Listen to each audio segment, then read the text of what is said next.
Alrighty, so good news, the internet is back. After spending almost a day yesterday without internet at my home, and I was about to call my internet service provider of why is it still down after almost a day. It went back up this morning, and today I was able to upload a couple of video onto my channel. I mean, I did upload a video yesterday onto my channel at the library, but thank God I don't have to make that run to the library again to upload a couple of more video on my channel, and then of course have to maybe wait till tomorrow for this video to be uploaded. But with that being said, today we are going to talk about the US men's national team starting 11, and certainly this is definitely a big discussion as we approach the World Cup that is going to be starting on Sunday, and I believe the US actually play on Monday. I mean, I should know the US World Cup schedule, but I kind of have to actually, you know what, I can just look at it right now. I know that their first game they're playing against Wales, and that the game that they're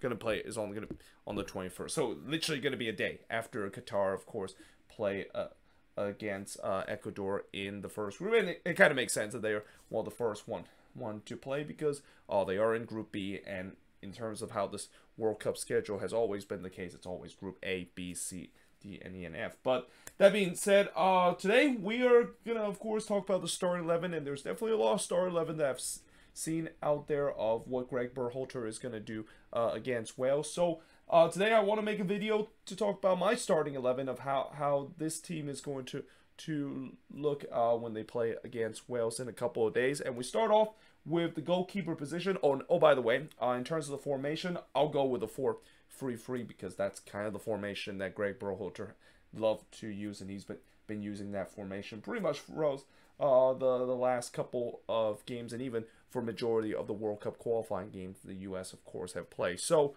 in goal, it's going to be Matt Turner. Again, you know, there's that controversy. Well, it's not really a controversy, but more like a discussion of, is it going to be Matt Turner or is it going to be Sean Johnson? I think it's going to be Matt Turner that is going to be the starting goalkeeper, even though I know Sean Johnson has gotten more minutes than what Matt Turner has got in these past couple of months. You got to go with Turner in goal in this one. So yeah, he's going to be the starting goalkeeper for this. Now in the back line, this is going to be a little bit similar to what many people have seen put as the back line for the US against Wales. And we'll start with the left back, and it's going to be Anthony Robinson. This is probably one of the spot that a lot of people can agree on the fact that it seems like it's going to be the Anthony Robinson in that left back role. Now in the center back partnership, I've seen a couple of different ones, but I'm going to go with Reams and Zimmerman in terms of the center back partnership. And yes, I think US fans can maybe breathe a sigh of relief that Aaron Long is not going to be in there. But again, you know, knowing the fact that this World Cup is very demanding and that teams are going to be playing like 3 games in a span of just 7 days, I won't be surprised we might see Aaron Long in there as the starting 11 for this U.S. team in the group stage. But we're only talking about when they, of course, are playing against Wales in the first game. And I think the center back partnership right now is going to be Tim Reams and Walker Zimmerman. Now at the right, again, just like the left back position, the right back position, a lot of people have put Serginho Dest in that position because Dest is really the best right back that we have right now in this national team. Now, going forward in terms of the two holding midfielder, because it seems like in this 4-3-3 system that I see Greg Berhalter run, he loves to have 2 number 6s in this 4-3-3. So I'm going to say it's going to be Adams and Musa, the one that's going to be the 2 number 6s. Now, I have seen some people have said McKennie is going to be in that spot, and I don't disagree with the way that some people put McKennie in that spot, because, you know, in terms of quality wise, Western McKennie is definitely the one that, especially during the World Cup qualifying stage, you can see he at times was the best player on this US team. But, you know, Yunus Musa, in terms of form itself, he's definitely been in the better form. And we also seen in recent time when the US don't have Yunus Musa in that holding midfield, they don't do as well as when they have him. So I think it's key that he has to be in this starting 11 alongside with Tyler Adams, another guy that's pretty much been a lock in that number 6 spot ever since he broke into the national team, and ever since Greg Berhalter is there. Now, let's talk about the attack, and this is where it gets a little bit interesting, and this is where there's a lot of different ways that people can look at how the attack is going to go. And we start off on the left side. It's going to be Pulisic is going to be on the left side. This is one that is not the one that is a bit discussion, because obviously Pulisic, just like Tyler Adams, is an absolute lock in that left wing. But now we talk about the number 10 position, and this is where there's some people say that it could be Reina that in this spot. It could be Aronson. I'm going to go with Aronson in this spot here. And speaking of Reina, I'm actually going to put him there on the right wing. Again, you know, both of these guys, they can play in both positions. Some people might have switched both of them. Some people even put Tim Weah in where Reina's spot and not even put him in the start 11. So this is going to be interesting to see how Greg Berhalter is going to go. I mean, you know, both of these guys definitely are some of the best attacking option for the U.S. So yeah, you know, it's going to be hard for you to maybe left one, or if not both of those guys that is out. So yeah, that's going to be where my central attack midfielder and right wing is going to be. Now going forward up top, this is where I'm going to take a bit of a gamble and say that I'm going to put Tim Weah as the number 9 position. Now again, the number 9 position has been a huge discussion for the past couple of months in this U.S. men's national team, and it's still a discussion now heading into the World Cup of, is it going to be Josh Sargent? Is it going to be Jesus Ferreira?